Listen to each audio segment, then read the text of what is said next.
noches y bienvenidos al Bayou Theater de la Universidad de Houston en Clear Lake. Bienvenidos a la producción de The White Rose of Texas, la Rosa Blanca de Texas. Por el bien de esta presentación, les pedimos que pongan sus notificaciones en silencio. La fotografía y grabación de cualquier modo no es permitida durante la función, pero sí se vale bailar en su asiento.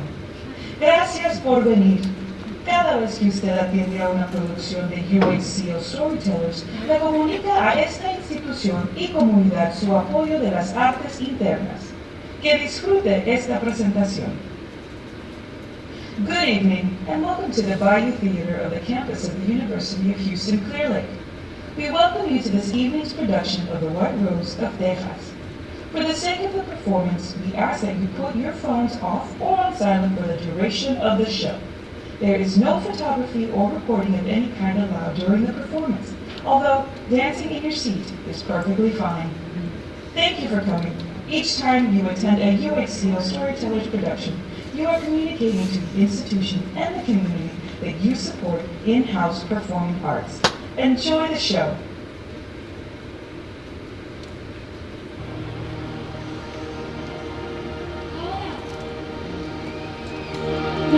Me gustaría dedicar esta canción a todos ustedes, porque ustedes hicieron esta canción un éxito, el primer éxito para nosotros, aquí en los Estados Unidos y luego en México. Espero que recuerden esta canción. Como la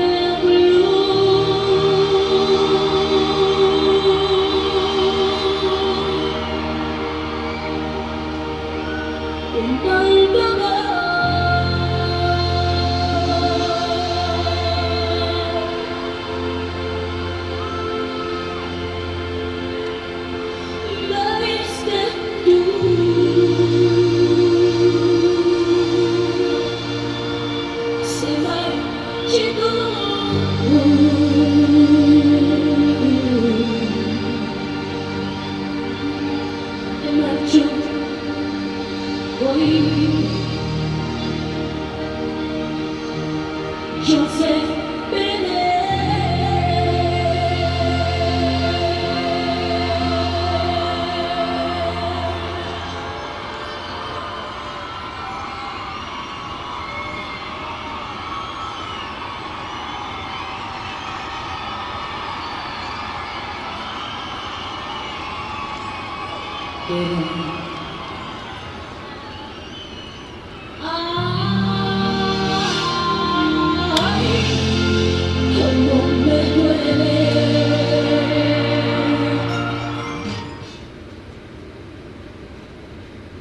Perhaps we begin with the truth, with honesty and sobering humility that stories about icons deserve, but sometimes are not awarded.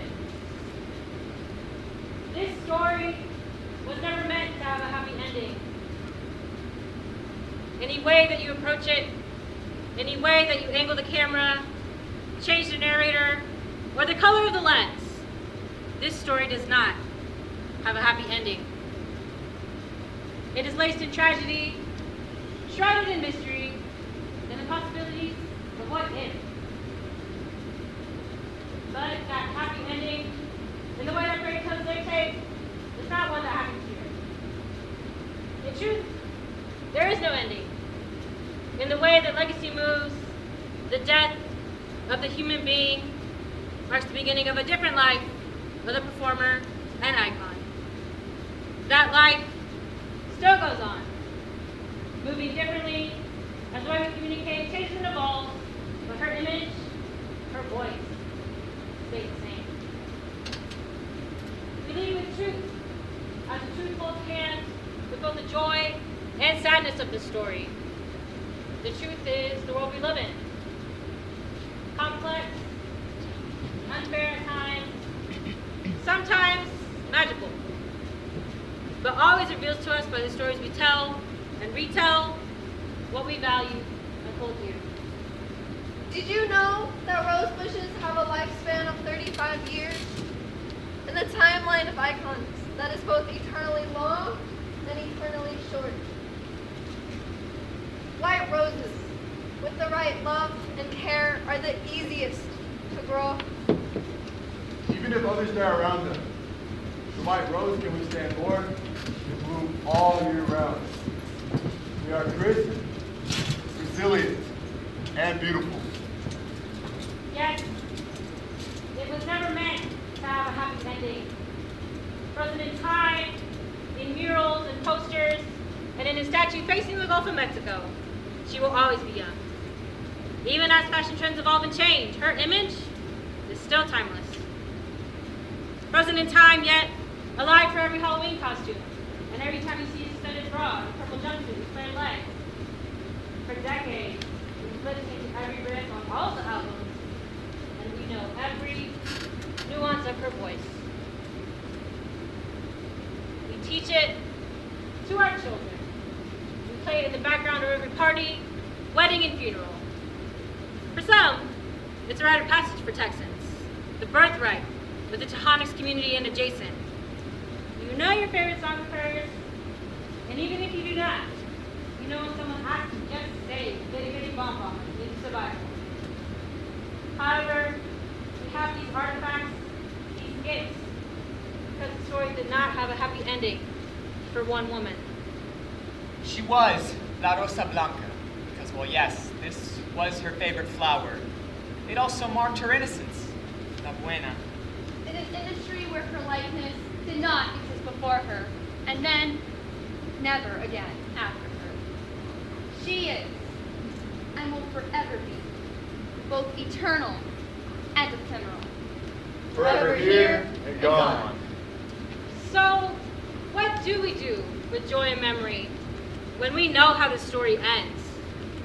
How do we negotiate the loss as it fades further into time?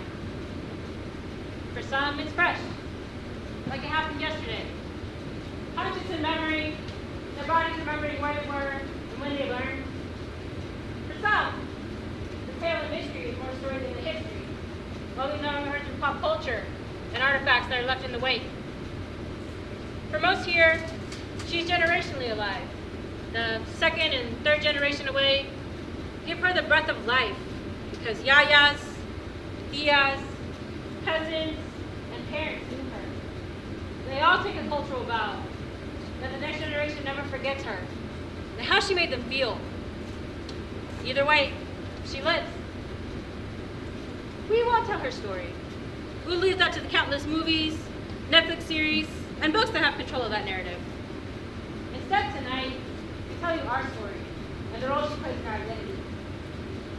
We'll open ourselves to you and show you both the private and public part of culture for us, for Latinx people, for Texans. Because perhaps for you, you're from here, so you may not know. She's private to us, as Southeast Texas protect our hometown girls. If you do not believe me, ask any fan of Lizzo, Megan Thee Stallion, and of course, Beyonce. She is private to us because she was the first, and we know, as certain as the humidity is in the summer, that her life and career would have been, no, should have been more. We understand that while she belongs to us, that she is public too, that our shared fascination with her is not exclusive to just this part of the country and state, but broadens across the country and world. That because she is public, there are Latinx and Chicanx people out there who are more confident, more grounded in themselves, because they saw her first. Selena's story was never meant to have a happy ending, but the joy exists in the celebration of her and how she lives on. So when you ask, what does Southeast Texas think of her now, and in her legacy, and ask again what they will do for her, the answer was then, is now, and will forever be anything. Anything por Salinas.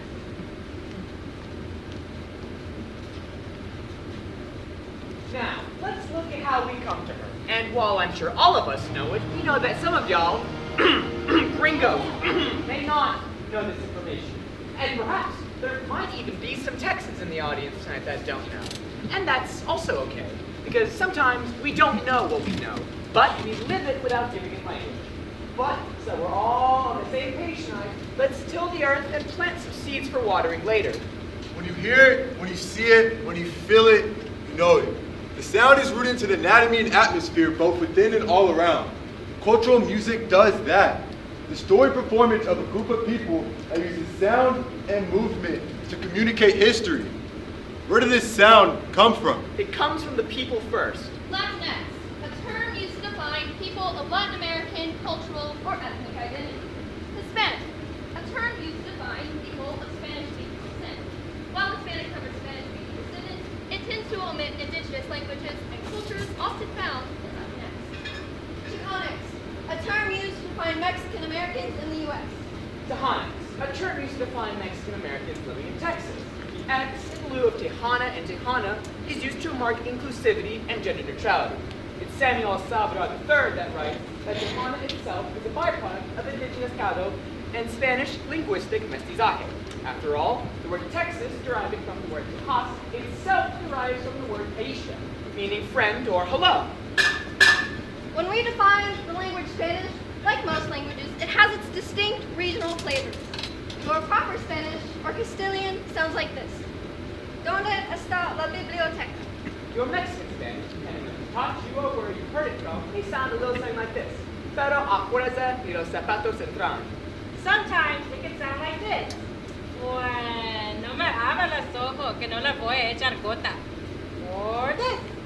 Que estaba la chancha de freno, el burro de chocolate y la gallina de mascar. Or this, te ve atropelar un carrito de helados. What is clear is depending on who you are or where you're from, the experience changes. But I'm sure all of you knew that, right? Surely this is not the first time it's implied that culture itself is not static, right? The most notable for us tonight is the Spanglish, the language that the border crossed over and meshed with English, indigenous, and other cultural things. Spanglish, both the gatekeeping, free-flowing weave of communication. Your generational speakers who learn from their household el pura trabaja dos veces. Your gringo cowpoke, donde es de baño? Patrick elocutionist who learned on the fly. Pero he saved all that crawfish when it was the season like months ago? Last year? Ellos van a estar enfermos, all of them speaking in an hour. What? The ones who don't speak but know what to do with the Spanish words. Yes, let's go home and freshen up. We'll meet at the bar in about 2 hours. The first thing I'm having is a margarita. All of this can fall a little into the language here. However, all of it is deeply representative of the Tejano Triangle of Texas, the area between San Antonio, Corpus Christi, and right here in Houston. It's here where folklore dictates that almost all of Tejano music is born, where fractured consciousness of American and Mexican minds mesh and spew out again across the Lone Star State. And it's got a little bit of everything. A little Cajun from the east, a lot of country western, some Mexican folk with sprinkles of American genres of music mixed in. A little bit of rock, pop, and hip hop. Texans are not, nor have ever been, a monolith. The face of this state is not a single bumbling white cowboy. Sure, that exists. But our music, our food, our bodies encompass so much more. We stand in the most diverse city in the United States. We are more, and have always been. But you knew that, right? When we asked Texans if they could define Tejano music, what would you say? They answered pretty much the same. It's my grandma's music. It's my Sunday music I listen to when I'm with my family. It's my mother's music, and now that I'm older, it's my Sunday music. When we asked if they could clarify, if they could write a textbook definition, what would they say? They said the same exact thing. Es todo. It's everything, they say. Almost annoyed I even asked. But it's obvious to us Texans. We never had to explain it. We just know.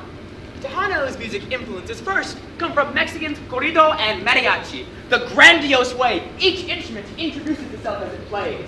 Then comes the German polka, the bopping up and down of the accordions and keyboard as each song comes in.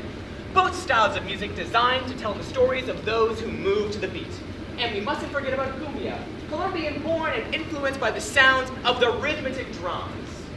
There's one sound that defines Tejano music, the heartbeat. It is present in every song, keeping those without rhythm somewhat on beat. The cowbell, keeping the tempo of the culture, willing hips and the most hesitant of shoulders to move to its beat. The Tejano we know was first reinvented in the 1950s, where heavy American rock and roll, jazz, and R&B influences came in. The styles continued to differ depending on the artist, but they all lead with a little something. Los Tigres del Norte, Raymond Ayala, and Bobby Pulido, just to name a few. The representation of Tejano music is itself representative of one demographic of people, yet it is deeply engraved into the hearts of practically every Texan. However, for Tejanix folks, the music encompasses that of a certain time and timeless. It encompasses the stories of those who have straddled the borders of two different countries, with a border that jumped over them. Most Texans will tell you that Tejano music is Texan culture. And while there are many that reign supreme in the genre, we all know who the queen is. And believe me, you don't even have to be from here to know it. You just know.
First of all, we use that word way too casually. Oh my goodness, those shoes are iconic. Did you get the promotion? What an icon! Shoes can be good and promotions can be great, but not everything is iconic. So what makes one, truly? An icon must first be influential, must have a large following, it must maintain a large following. An icon must tie myth, legends, values, and aspirations into their persona. We need to be able to see ourselves in them, and yet see a superhuman.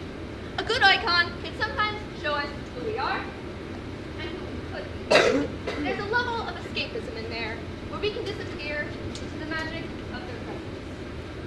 An icon has to be memorable. We know someone is an icon when we can remember when and where we were when we first found them. Or we can see a part of their identity and it automatically reminds us of them. A sequin glove, a princess castle in California, Peru, some assless chaps, 2 braids and a bandana, shadow outline of the other. Take off his hat. A well-placed fan and a gold leaf. Wild, colorful glasses behind a piano. A big blonde wig and a big personality. By their performances, ye shall know them, and we know icons by the artifacts they give us. An icon must bring something that no one else has, or at least that we've never seen before. And it doesn't have to be foreign to our experience. If we can see ourselves in them, and we've never seen that before, that deserves icon status. The truth about icons is that their impact only has to be strong in initial strike. To maintain their status relies solely on the fans that give them the title. They alone choose who is worthy of legacy, of reintroduction. There's not always a huge ceremony to communicate it. Oftentimes, icons are in the personal. When years pass, their work still gives you pause. When you come across them again in passing and they surprise you, and you're suddenly taken back to the initial meeting of the icon. Icons are made by millions, folks like that. Selena Quintanilla Perez, born September 16, 1971, up the street in Lake Jackson, Texas. Singer, sister, songwriter, daughter, wife, and pet parent. She is the queen of Tejano, Mexican American, Texan. Must have a large following. Even 26 years later, her music, her fashion, her likeness is still relevant. It's why we're here today. Must be memorable. When you see her, there's no denying that she has star quality. Some people work hard to be a good performer. Some people fight for stage presence. She just has it. Must bring something that no one else has. She is our girl, a Mexican-American girl from here. Culturally, regionally, she's a star among us. And there have been those in her likeness, like J-Lo. But we all know, and we all agree here that there would be no J-Lo without Selena. Must have staying power that feels like it lasts forever. Selena, she is the music of our lives. It is on at every party, wedding, funeral. When we gather, she is there. An icon's life, it's not linear. Even after they're gone, it's not like a steady flow of energy. It sparks.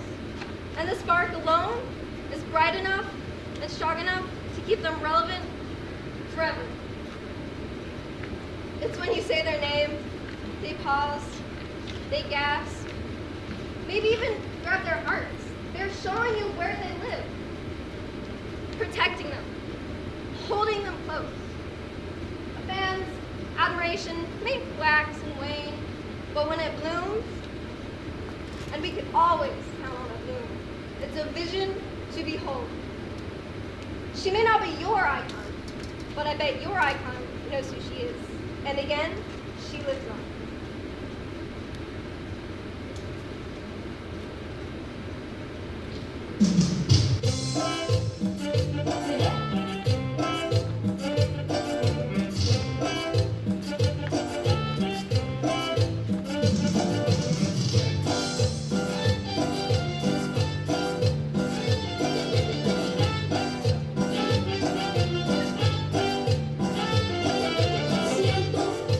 Algo que me mueve un ritmo, que me hace bailar.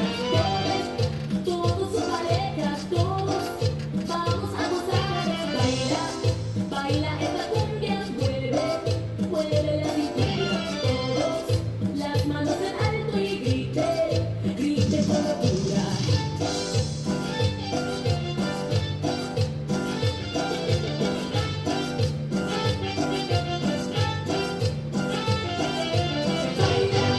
Baila esta cumbia, un ritmo, ritmo sin igual, nadie se queda sentado, todos vamos a bailar.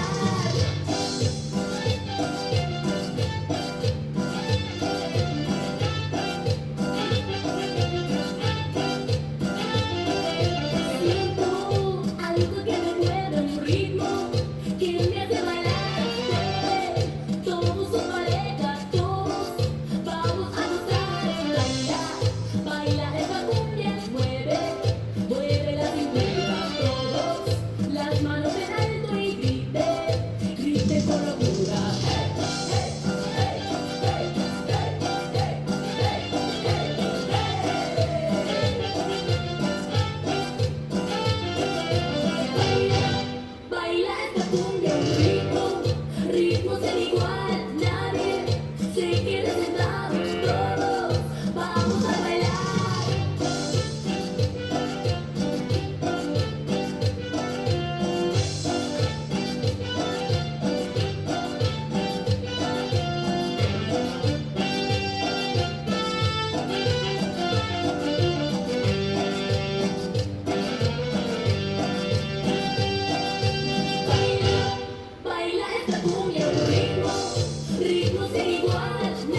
get to live out my culture because it surrounds me a lot.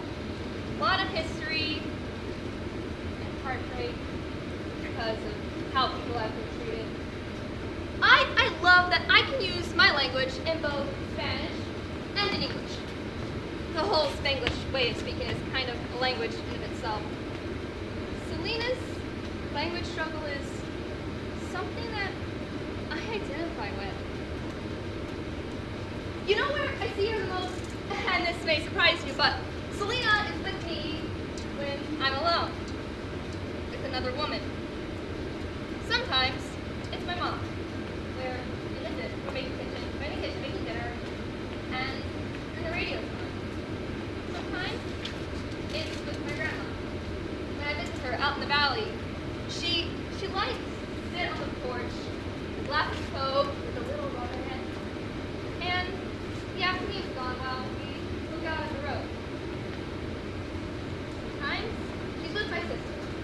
We're in our room, making up dance routines where we both get to be heard, and we're holding a bottle of lotion or a Barbie as a mic, and we spin like her, cumbia like her. Hey, there's that scene, from the movie where she's a kid and she's learning her dance moves for the first time. She's on the bay in Corpus learning the washing machine. When people ask, what's your favorite part of the movie? Or what part do you identify with the most? It's that, because they see me. And I'm older now, but I still see me there. I'm with my mom, my sister, my best friend, my aunt, or now I'm with my little cousin, my daughter, my granddaughter. How do you pass it on? There's no program for that. How do you make sure that something that means a lot to you doesn't die? How do you choose what gets passed on and what doesn't? You get to choose. I remember when we found out that she died. I was a tiny kid at the time. It was like my first real memory. I remember my grandma found out. She cried. Called my mom over, told her. She cried. I cried with them. But after that, after her funeral, after everything, we just kept going. We kept playing her music. We kept listening to it at parties. We knew she was gone, but we just kept going. We're still going. My sister has kids now, and they're the ones in their rooms holding their dolls as mics. I think they realize how important she is, but we didn't tell them. They just knew. The keys of culture lie in the doing and in the telling. And it isn't how much or how often that we do or tell that shows us what's important. So, I can't speak Spanish, but my friend's grandmother only knows a few words in English. I adore that one. The way she smiles at me, the way she grabs my cheeks after she hugs me. Respect and love transcends language. I'm in the kitchen with her and my friend, and she's making us enchiladas with mole. She spoke in Spanish the whole time and never stopped talking with me. I think she was teaching me, showing me how to make the dish. I would assume, but I didn't understand the words she was saying. Now, when I make the dish on my own, I just know what goes in it. I see her show the chicken, I see her hands, I hear her voice, and I see her as I make it. She puts it down, her dish practically straight into my goodbye and a new city. I learned by doing.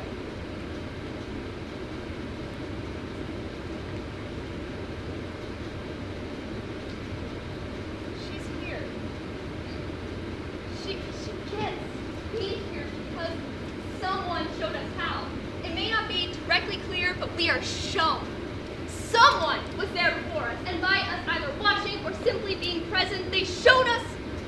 of value. And by our own observations, we found value in it too.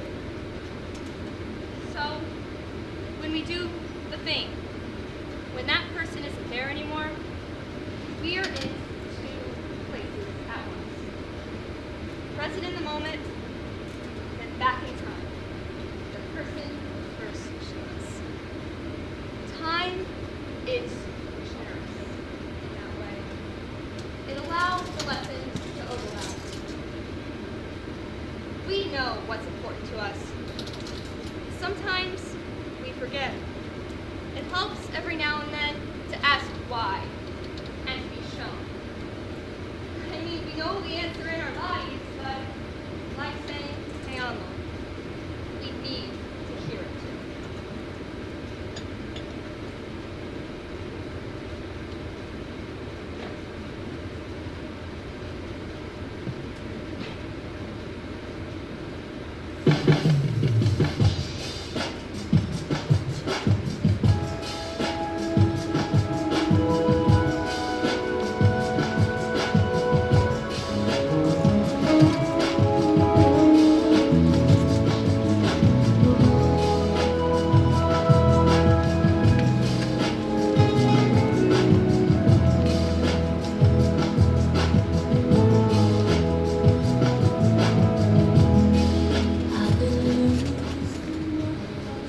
We know how the story ends, but that's why we're here, aren't we?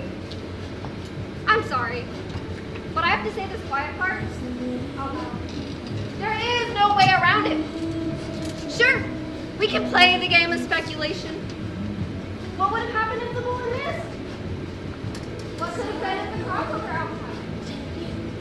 If fate altered to let her live past that day in March 1995, would we be here? Like this, right now?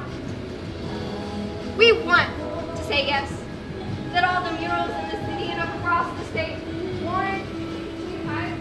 However, saying yes doesn't acknowledge the fact that she would have grown and changed over time. Because the story ends and she's frozen, we still don't know. Because the story ends with a gasp. A hard inhale. We never get to exhale. Because the story ends at 23%. Because the story ends on the brink of everything changing. We are still curious. Does it change your love for her knowing that her father, 2 weeks after her death, sold the rights to the movie? Or that the actress who played her, Jennifer Lopez, stayed with her set to prepare for the role 6 months after? Or that the movie came out March 1997, 2 years after her death?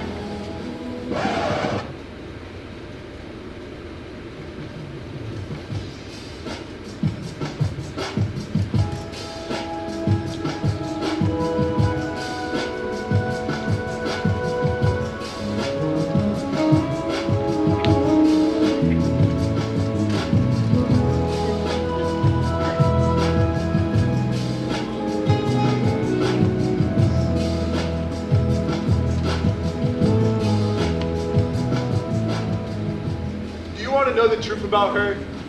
Ask any native Texan. Just say her name. Watch them grasp their chest. Pause for a reference. Watch them hold for someone that they didn't even know, weren't even alive to experience. Even if you're not a Tejano fan, you know her. You know who she is. See, the truth about this is that she was that girl. She has magnetic star quality. Even without her here now, you see her smile, feel the warmth, it still transcends. In some ways, her death, her song, this song, makes her feel like a dream. Too good for the world that you dreamed her into your life. She haunts in the most perfect ways. Her voice signals for something that you didn't even know you were missing. How could you not love her? How could you not fall in love? How could you not long for her? How could you not feel the pain of it all? The way her husband Chris must have felt, the way at every tribute he makes an appearance at, eyes far away, as if to look for her. The way his career, his life must go on, but in every way he is tied to her. The way her family cuts him out of any of the royalties, any creative decisions on her likeness, her image, any media whatsoever.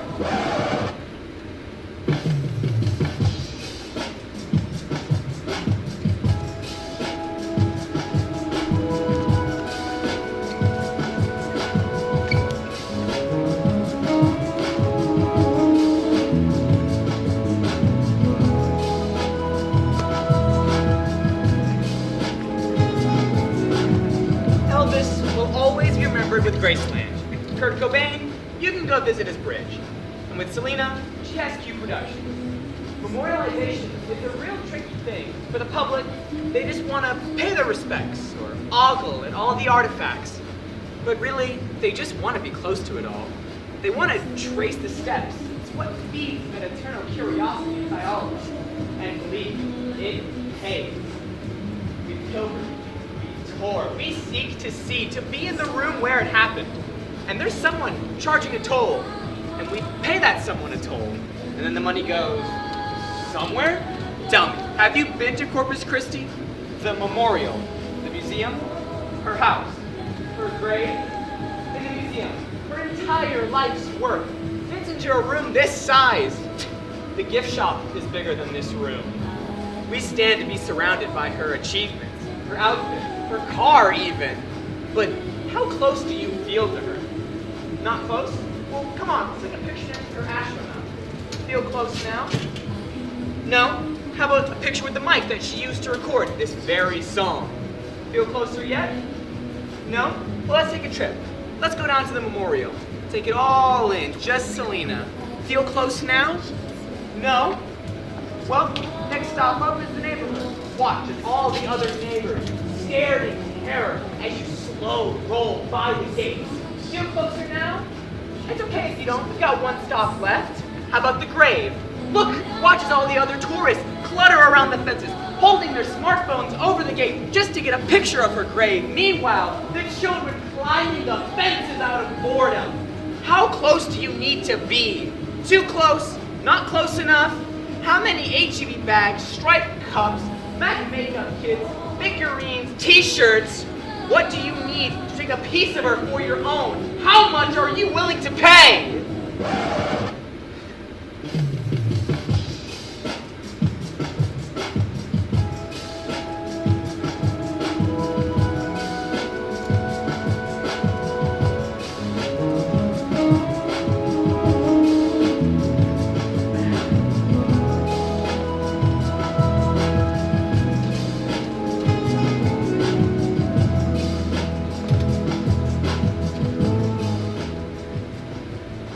Should we share this, or should we keep this to ourselves? What is the best way to remember someone who means a lot, who is deserving of keeping their legacy alive because it represents so much? Is there such a thing as keeping it alive and keeping everyone's hands clean? And most importantly, who gets to keep the legacy alive? She gets to stay alive because we have little pieces of her. But someone is selling those pieces. And we are buying them.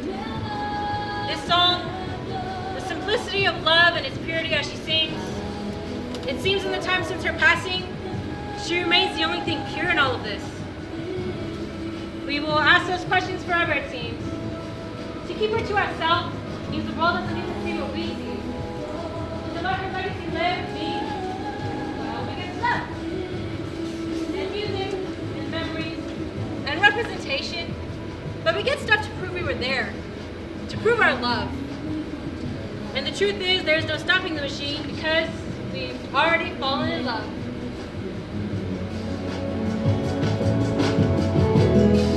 But if I take that chance right now, tomorrow will you want me still? So I should keep this to myself and never let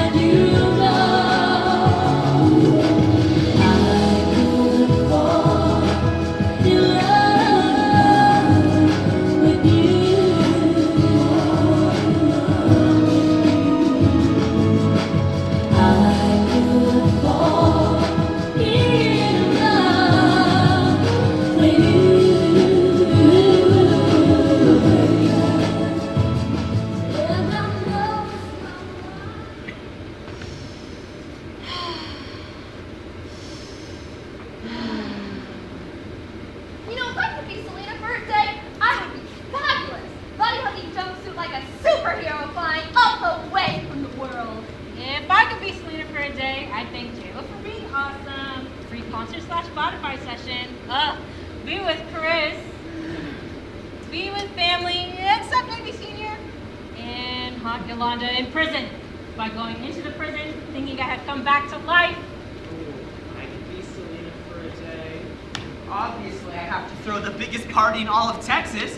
Come on, the party would be so big, it would spew so far across the border. The after party would be in California. If I could be Selena for a day, I'd sing instead of talking.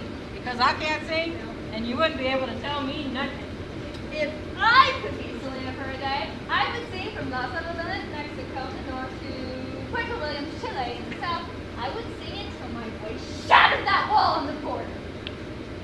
I would wear all the studied crop tops, like my purple one, the dark purple one, oh, and the one that's a little bit darker than that, and do the washing machine all day long. Well, besides you forgetting the light purple, I would probably have to make a policy about firing my father as my manager. Big mistake. And just to be on the safe side of history, keep anyone named Yolanda out of my life. You know, just to be safe. Oh my gosh! If I could be Selena for a day, I'd start a school so little wannabe me's could learn how to sing and dance just like me. If I could be Selena for a day, I'd do makeup and start a fashion line like Rihanna did. I'm talking billionaire level. Oh, I do all that work, but you could just wear her outfits so that people can see you. I do collab songs with everyone. I'm talking Beyonce, Bad Bunny, Megan Thee Stallion, Casey Musgraves, BTS.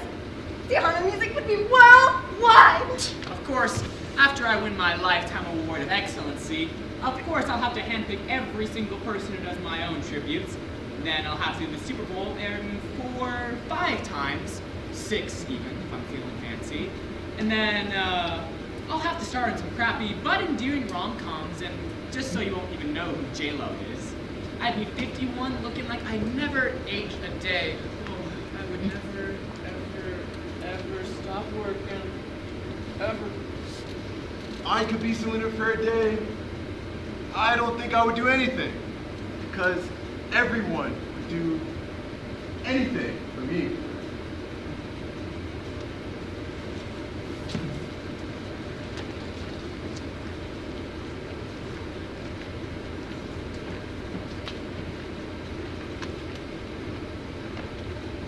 Have you heard of the chameleon variety of the white rose?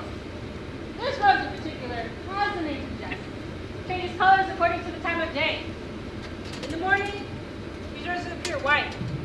In the evening, they turn a bright red, as bright as the Como la Flor lipstick. Reminiscent of our beloved Selena, the innocence of La Rosa Blanca. At the same time, the grit and the brightness of the red, the truth found in the red. In this story, we began with an ending. So naturally, we end with a new beginning. A story that was not meant to have a happy ending. Our perceptions revived for a different life for Selena. Our memories have kept her alive since her sudden death in March 1995. The world has mourned for her family, for the people, her people. After her death, she bloomed into her iconic status. What was planted as a small seed in the South Texas garage became part of our understanding of what it means to be Tejanos. What is private to us and what is public to us is in the hands of her family. What they keep private becomes the deleted scenes, not quite ready for us, the public. She never truly fully blossomed. The tragedy that took her young life is not weathered or torn, simply cut short. The pains we feel in the palms of our hands, that the bark will short up. That won't let her go. It's in the feeling. Y'all know about Bitty Bitty, right? Biddy, Biddy. Mom, It's reported that the song is played to the beat of a heart in love. irregular in its pattern. Biddy, Inconsistent in its repetition. Biddy, Deep within the bottom of the heart. bong, as it resonates through your blood. Bong, Biddy, biddy, The lines that remind you of a time. bong, bong, the feel of that time. Feel it with me. Bong, bong, Biddy big bum. a feeling that is never forgotten. Biddy bitty bum bum. a deep beat of heart and love. And we all do love Selena. We've come to a communal understanding, reborn in a new life, like a blossoming bud in early spring. The tears watering our beloved Flora Blanca, our white rose of Texas. The rays of sunshine still resonate through her red smile and lasting image, that of the purple jumpsuit. As she made her way to stardom with the white, horse-drawn carriage to enter the biggest stage of them all.